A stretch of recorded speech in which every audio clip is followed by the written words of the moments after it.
Game of Thrones finale major casualty originally supposed to survive Den of Geek. Sign up for our newsletter.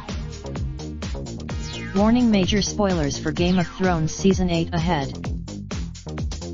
While ended things with a, let's just say, an unkind crescendo for Team Daenerys, one of the final frame's most heartbreaking moments for that fandom didn't occur in the finale, but, rather, Episode 3, The Long Night, in which the would-be queen's famously lovelorn perennial protector, Jorah Mormont, sustained what seemed like countless stabs as her lone line of defense against the invading army of the dead, until finally succumbing to his wounds, only after the battle was won.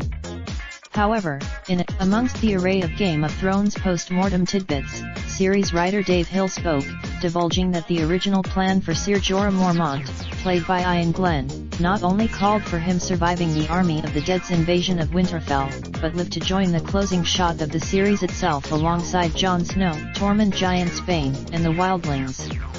Thus, for a long time, we wanted Ser Jorah to be there at the wall in the end.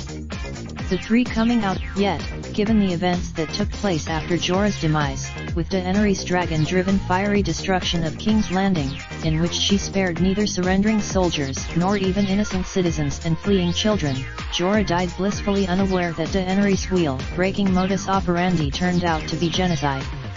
It's a notion with which there's a sweetness in that, because Jorah will never know what she did.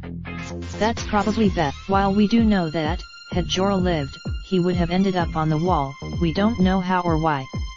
While Daenerys obviously, having Jorah survive until the end would not only have extended the length of his arc, but significantly altered its poetic nature.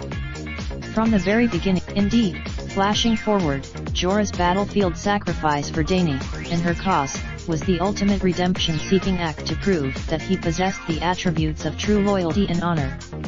While said cause, Joseph Baxter is a contributor for Den of Geek and SYFE Wire. You can find his work. Connect with us. Raindrop, drop top smoking, no cooking the hot pot.